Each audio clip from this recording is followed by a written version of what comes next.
Mesdames et messieurs de Sora TV Bénin, bonjour.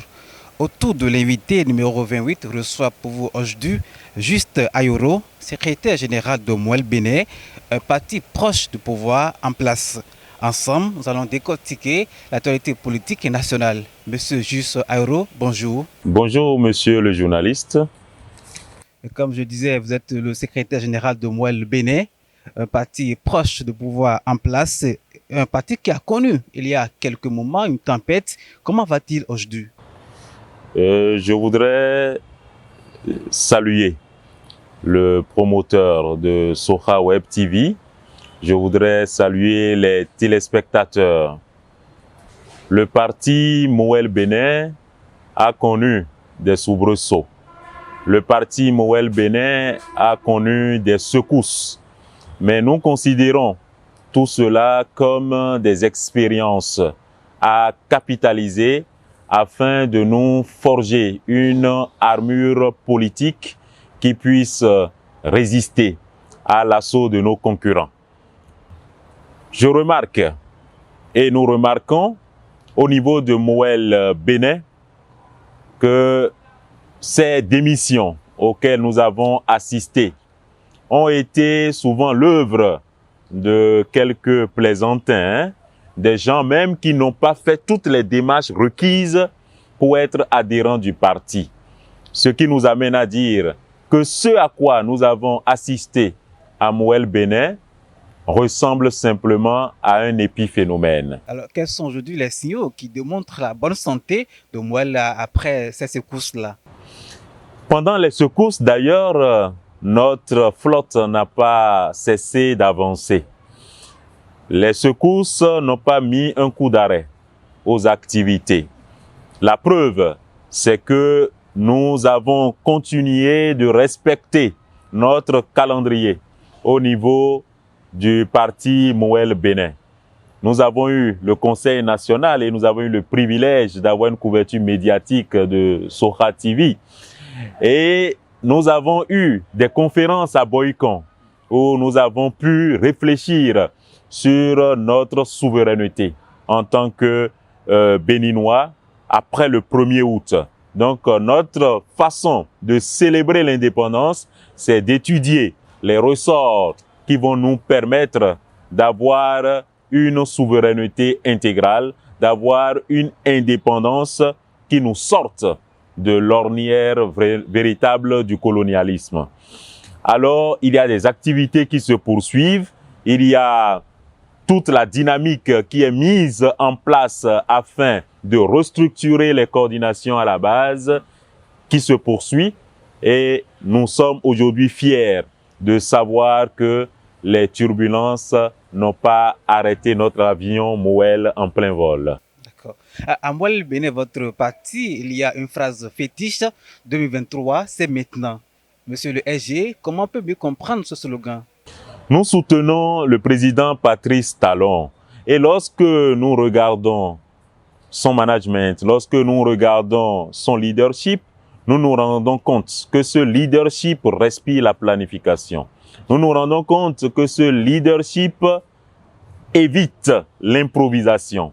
C'est pour cela que le parti Mouel Bénin, qui est un parti d'audace, prend ses responsabilités. En 2023, nous allons aux élections législatives. Mais nous voulons éviter la précipitation qui peut être source de chaos. C'est pour cela qu'en bon gestionnaire, c'est pour cela qu'en bon visionnaire, nous avons voulu déjà maintenant commencer à poser des actes qui rassurent que demain, nous allons véritablement avoir des parlementaires au sein de Mouel Bénin. Nous avons eu des expériences douloureuses et ce qui est bien, c'est que ces expériences ont été transformées en résilience au niveau de Mouel Bénin. Nous avons tiré des leçons, des expériences issues des élections passées. Mais nous avançons et pour être précautionneux, nous avons voulu dès maintenant commencer ce qui sera intéressant pour nous bien demain. compris, donc. Alors, la réforme du système partisan est l'une des réformes phares du chef de l'État. Alors, depuis 2019 que cette réforme a été mise en œuvre, vous, en tant qu'acteur politique, qu'est-ce que vous constatez? Quelles sont les limites et les acquis de cette réforme? Le président Patrice Talon est soucieux de structuration. Le président Patrice Talon est soucieux aussi de rationalisation. Nous avions une pléthore de partis politiques et nous assistions à ce que j'appelle une pétaudière politique. Nous assistions à un capharnaüm politique. Aujourd'hui, le président Patrice Talon a voulu restructurer les choses, a voulu ordonner autrement les choses.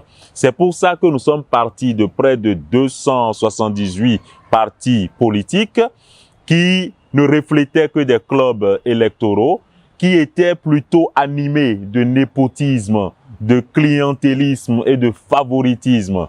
Aujourd'hui, le président Patrice Talon nous conduit à travers la trajectoire qu'il nous offre. Et l'Assemblée nationale a entériné cela en nous montrant que nous pouvons avoir une quinzaine de partis forts.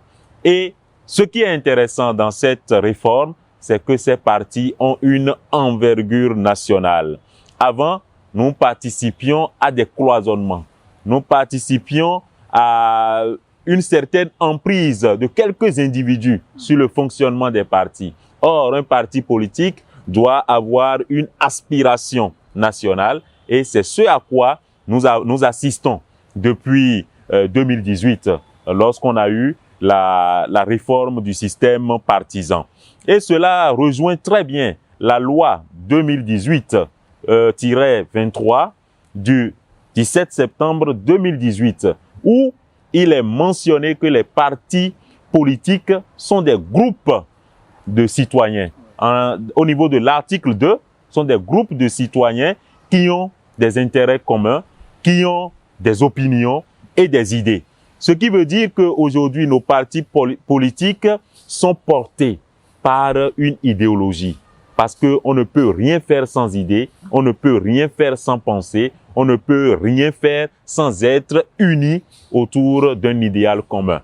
Et aujourd'hui, les partis politiques sont de vraies écoles où nous apprenons la cohésion. Aujourd'hui, vous voyez au niveau de l'Union progressiste, des matchs qui s'organisent, mais c'est ensemble qu'on organise cela sur tout le territoire national. Vous voyez la dernière fois, au niveau du parti Mouel Bénin, nous avons eu un match à Fifadi, mais nous avons vu l'engouement, nous avons vu un public qui est venu pour accompagner l'équipe.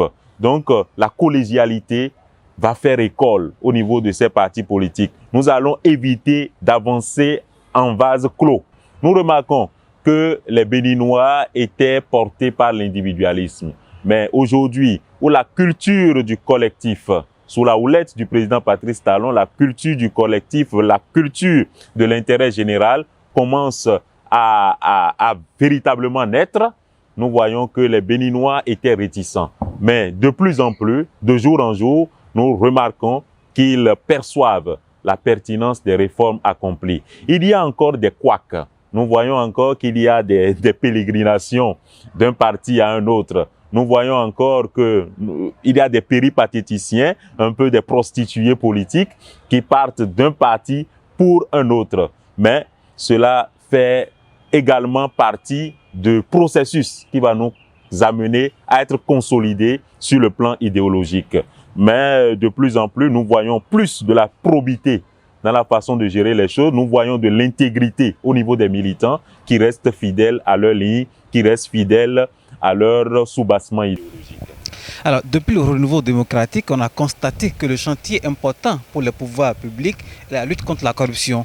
Vous qui êtes acteur politique, comment vous voyez la lutte que mène le chef de l'État, le président Patrice Talon, contre ce fléau? Le président Patrice Talon a le mérite de mettre le coup de pied dans la fourmilière. Quand il a décidé, il agit. Et je pense qu'aujourd'hui, nous assistons à des activités au niveau du gouvernement de Patrice Talon qui reflètent absolument ce qui est consigné dans le programme de société. Souvent, on remarque un décalage entre ce qu'on a prévu dans le programme de société et ce qui est fait lorsqu'on est élu président. Mais avec le président Patrice Talon, nous remarquons qu'il y a toujours un dialogue permanent entre ce qui est fait et ce qui a été prescrit. Donc la lutte contre la corruption constitue un élément central lorsqu'on parle de gouvernance chez le président Patrice Talon. Et ce qui fait son mérite aujourd'hui, c'est qu'à aucun moment, il n'a lâché prise lorsqu'il s'agit de pouvoir combattre la corruption. Mais c'est ce qu'on, quand on dit corruption, on voit ça comme un concept qui nous échappe.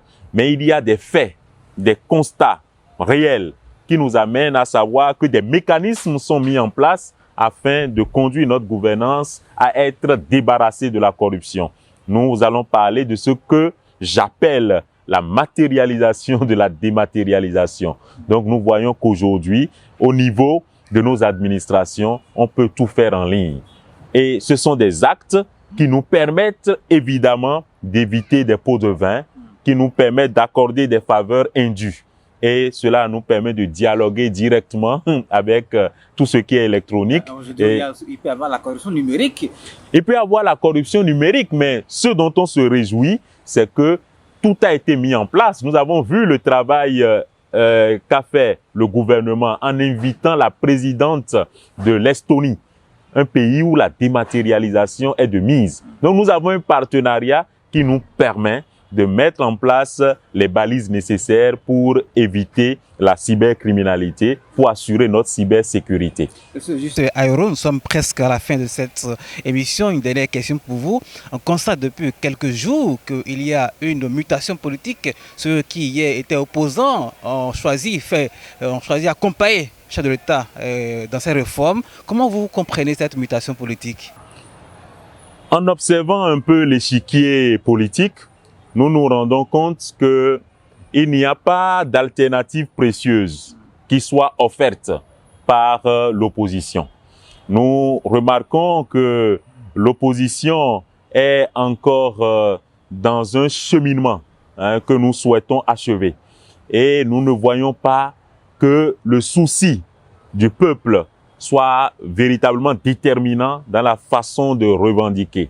Nous voyons encore qu'il y a l'égoïsme qui peuple la façon dont les opposants défendent leur vision et tout.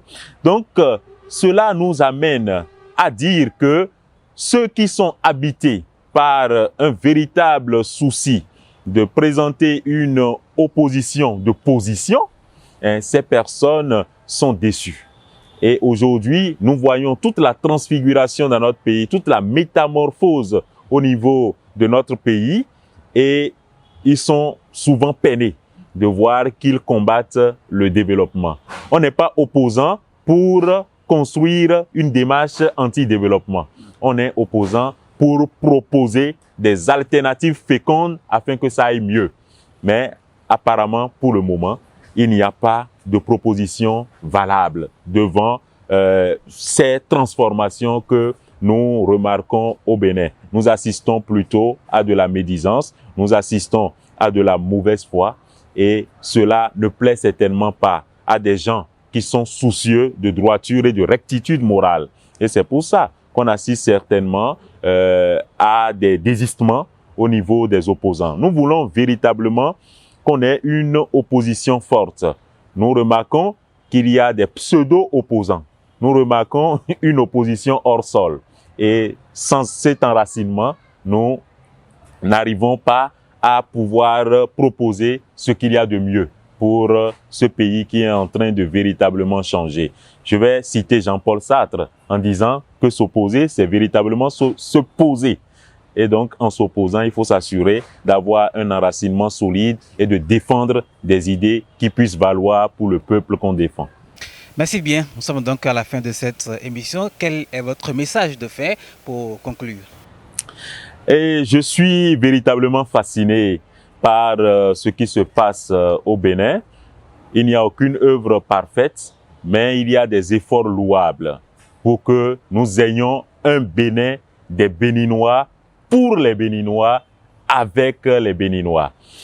Nous avons un président qui est audacieux et qui engage des réformes qui intéressent la la CEDEAO qui intéresse l'Afrique, la lutte contre les faux médicaments. Nous avons vu aujourd'hui que ça a été adopté par l'Union africaine. Nous avons vu que le retour des biens culturels, la CEDEAO a adopté ça. Ils sont venus ici pour une assise afin d'avoir des réflexions et des stratégies appropriées pour le retour de ces biens culturels.